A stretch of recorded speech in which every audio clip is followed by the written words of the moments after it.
and drop me off at the airport.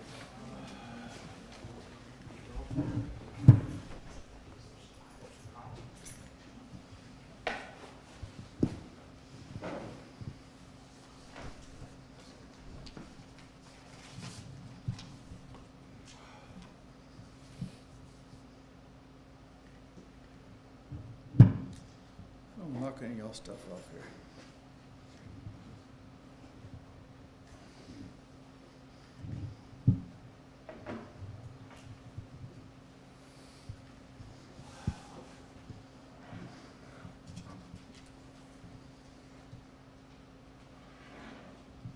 We expect anyone else?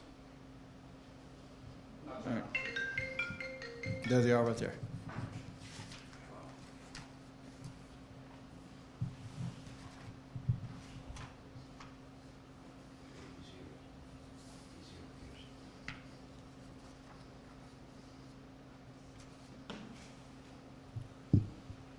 All right. Thank you all for joining me. There's a couple of things I want to go over.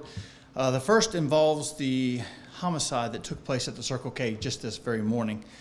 The victim and the suspect knew each other. This was a result of a 2-year, I say relationship, but certainly an interaction between the two. About 2 weeks ago, this interaction escalated, and it was over a third party. It was over another female. This morning, though, both of them happened to be at the Circle K right there on 29. Charles Tyree Moore is the suspect. He pulled up, as well as the victim, who is Darrell Dupree Palmer. They parked next to each other, and they engaged in an argument. And this argument centered around social media post, an argument over what information was being posted. At some point, both the individuals got out of their car, and the suspect, again, Charles Moore, and the victim, Darrell Palmer, got out. And sometime during that argument, Charles Moore pulled a handgun from his waistband and fired 4 to 5 times at Darrell Palmer. Charles Moore then entered his car and left southbound on 29. Obviously, our deputies were close by in the area. We responded in force, and Mr. Moore actually called our dispatcher and said that he was the person that was involved, and that he would have the gun that was involved, and he would put that in the glove box, and he would be stopping a short distance down the road. He did that, and we did take him into custody at the time. So at this point, again, the victim is a Darrell Palmer.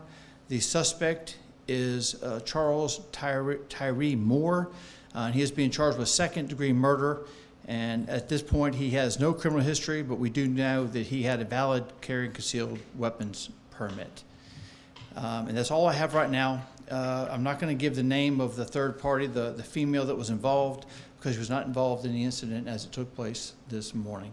Any questions about that? Sure. Can you talk about what led him to call dispatch? Is there any kind of influence there?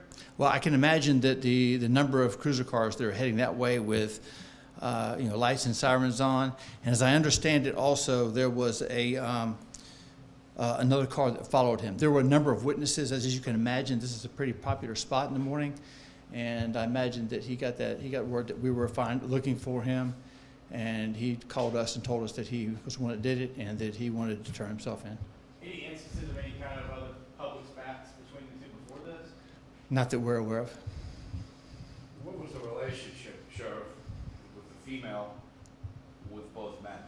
All I can tell you is there's some conversations between the female and both men. The female was actually married to one of the individuals, and then she had a conversation, at least one conversation over the course of the last couple of years with the other male. So it escalated from that location. Again, it got worse over the last 2 weeks, and then during a conversation that they had actually at the Circle K, ended up being escalating, and then ended up in gunfire.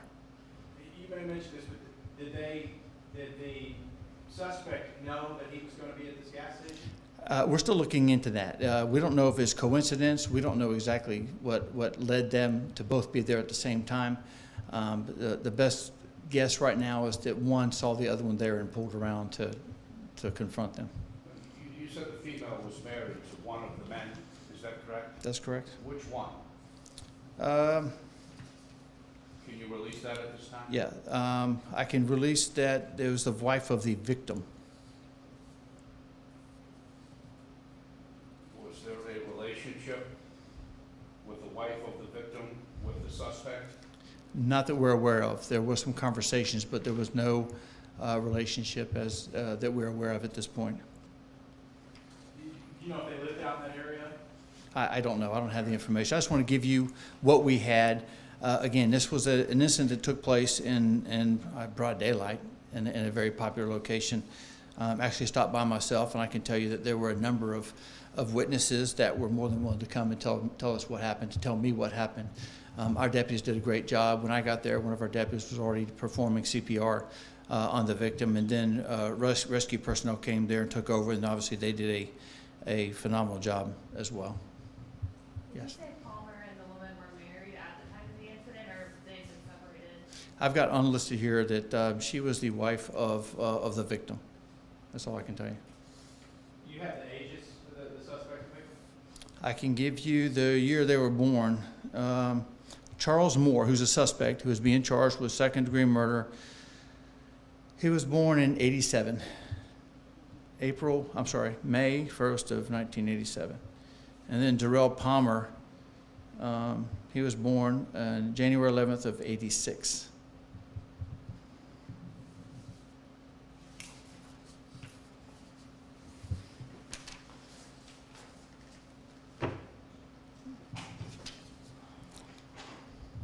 All right, the second thing, there's been some confusion about a case that happened on Friday where an in-custody death took place.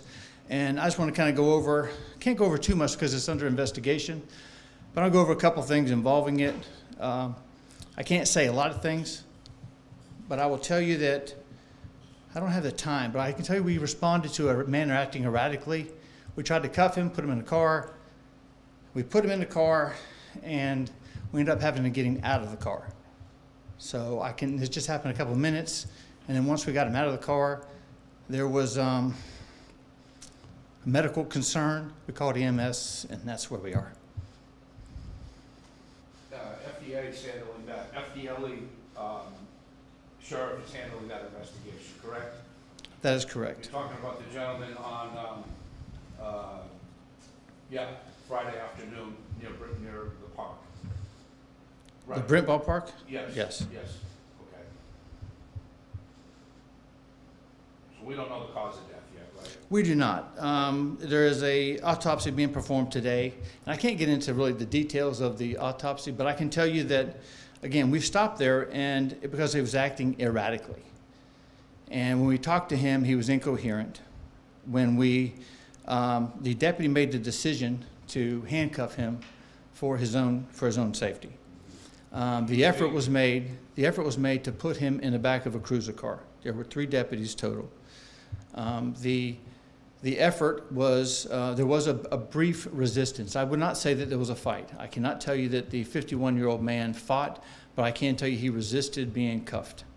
I can tell you that when they tried to get him in the cruiser car, there was again some resistance, and that led to the suspect going into the car, but going into the car more or less head first, and he ended up not in the seat, but in the floor of the cruiser car. Now, there were 3 deputies that were around there. Those 3 deputies monitored him for a couple of minutes before they decided, let's get him out of the floor of the cruiser car. He did help them to a degree when they were trying to pull him out of the cruiser car. Once out of the cruiser car, he stood there for a period of time, but his medical condition deteriorated quickly. Emergency medical personnel were called, and he was placed in what we call a recovery position, which means on his side. And so from that point on, the EMS personnel arrived in just a couple of minutes, and they performed the first aid that they could, but they pronounced him dead at a later moment. The reason I bring all this up is because there's some confusion as to what we did and what we could or should have done. So I'll take this opportunity to kind of give you my assessment. I told you what I saw on the body cameras. It is not, I can't give you the body cameras, but I want to be transparent. I want to be open. I want to be honest with everyone who has questions about this case. And in doing so, I will tell you this. I wish that we would have done things better. I think that we can do better than what we did on Friday afternoon. Now, I'm not saying that what I saw was criminal in nature. What I'm saying is we have a set of standards, and anything that happens below those standards is unacceptable. When I saw the video and I saw some of the interactions that they had, quite frankly, it angered me. This is not what we train our deputies to do. This is not the expectation that I have for our deputies. And I want to make sure that our employees understand that, and I want to make sure that the citizens of Escambia County understand that. This level will be adhered to at all times. What specifically are you referring to, Sheriff? I know you can't because it's part of the investigation. Are you talking about the way they handled him, putting him in the cruiser, taking him out? Did they unhandcuff him after they took him out? Those are good questions. I'll tell you what I can say about that. Again, I am watching the video, and I'm watching it, the in-car or the in-the-body camera video, and I'm watching it with the benefit of hindsight. I understand that. I'm watching it as a Monday morning quarterback. I understand that. But I can't ignore what I see on our body cameras, and I can't ignore actions that I think fall below our standards. And so, again, the 3 deputies, 1 deputy, I am in a process of releasing from his duties right now, and the other 2 will be, the discipline will be determined based on a concurrent investigation that we'll be conducting alongside the Florida Department of Law Enforcement. Well, you asked specifically about what my concerns were. I think that we have a duty to care for the people that are in our custody, the people that we engage with. I think that if you look at the video like I did, and again, I understand it may take you a while to get the video, I think there are some things that we could have done. I think the fact that we put him in the cruiser car and he ended up on his stomach in the floor of the cruiser car, to me, is unacceptable. And even though it took just a couple minutes, they took him out, they tried to pull him out, even though they were talking to him. I think that we could have done better, and I wish that we would have done better. Our policies indicate that we should do things a little bit differently, and that's what I'm saying to you right now. Even though it's going to take weeks, maybe months, for the Florida Department of Law Enforcement to finish their investigation, even though it's going to take weeks, maybe months, for the state attorney's office to complete their investigation, I'm just telling you that my promise to Escambia County is that will be open and will be transparent, and I am being as open and as transparent and as quickly as I possibly can. Yes, ma'am. Are you saying that because of the deputy's actions that led to his death? No, because I don't know that yet. We mentioned earlier that I do not know the results of the autopsy. What I can tell you is what I saw on the in-car video, what I saw on the body cam video is not equal to my expectations. It's not equal to the expectations of the citizens of Escambia County.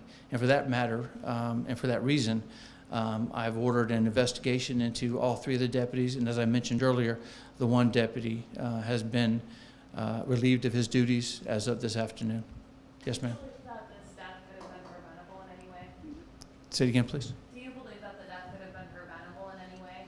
I don't know that anyone can say that. I don't know the condition of the individual. I can only tell you that, again, that we have a certain level of expectations at the sheriff's office, and when I see something that doesn't meet that expectation, then we take action. I want to make sure that that it doesn't happen again. I want to make sure that everyone here understands what those expectations are, what those policies are for, and then that there is this a basic care that we expect. Again, I want to reiterate that this is not something that I think, I'm not in a position to say what caused the death. The autopsy is taking place today, as I understand it, and even then there will be toxicology reports. There'll be a number of different things. I can just tell you what I promised 1 year ago when I took office, that when I know something and I'm not pleased with our actions, I will tell you, and we will do everything we can to correct those. And then how much time had passed between when officers were called to scene versus the time of death? I don't have those minutes. I know that when they placed him in a cruiser car, There were a couple of minutes, I think 4 to 5 minutes maybe. They were monitoring him the entire time, and then they removed him from the car. He stood up, but then his health deteriorated pretty quickly. But again, when I can only tell you that not only is it my expectation, when I see the body camera, I was angered, and I really expected us to do more and to do a little bit better. If you had to guess, was it like a 10-minute, 20-minute encounter? You mean the entire When police thing? arrived until the time of death? I can't tell you that. I don't know. Half an hour or anything like that? I don't know. I don't know. I can tell you that when we arrived, the male was sitting and laying in a grassy area, and we started talking to him. And then the deputies, when they get to cases like this, they make decisions, and they're not easy decisions. I can tell you that they're not. And you know, sometimes those decisions are common sense, and some of those are policy related. And that's what I expect. Those are going to be my expectations the entire time I'm the sheriff. And so my message to the Escambia County Sheriff's Office is that I will defend you, your righteous acts, until the day I die. But I also will tell you that we have a level of standards, and anything below those will be dealt with, and just quite frankly, unacceptable. Sheriff, can you release the name of the 51-year-old man as well as those 3 deputies? I am not at liberty to do that. There's some things that the Florida Department of Law Enforcement would need to do, but I'm not willing to do that. I'm only here. You're probably thinking this is a little unorthodox to come out here this quick after an incident.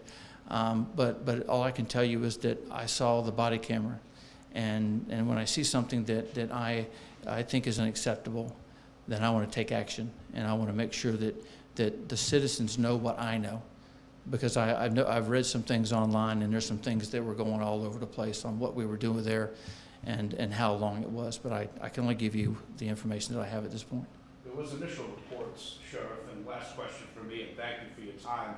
There were some initial reports that we got that there was a struggle, and that it really wasn't a struggle with this gentleman. So you called it resistance. Was it a struggle? Was it a physical thing, a big physical thing, or was it just maybe a push and shove thing? Well, I will tell you that I would not characterize it as a fight, but I would characterize it as a struggle. It was some resistance to being handcuffed. That's where I would go with that. I can tell you that there were no strikes. At least I didn't see any strikes. There was no taser deployment. There was no chokeholds. There were none of that. But again, there was a level of care that I think that we could have done a little better at. All right, that's all I got. Thank you, guys. Can I ask you one more thing about the Circle K? Yeah. In this part of the county, you wouldn't normally see this kind of crime. We've had a lot of viewers reach out since this morning saying, we're finally seeing this kind of crime in the area. But can you talk about, this was a domestic dispute, and we're not really seeing this in north end of Escambia County, right? I mean, these kind of shootings. Well, I mean, I can tell you that they weren't strangers. This is not random act of violence. This is not one of those things. This is, however, obviously a tragic event, and it's made more so because of the public nature of it. There were a number of people there getting gas, getting coffee. Again, I spoke to a number of them, and they were all in shock.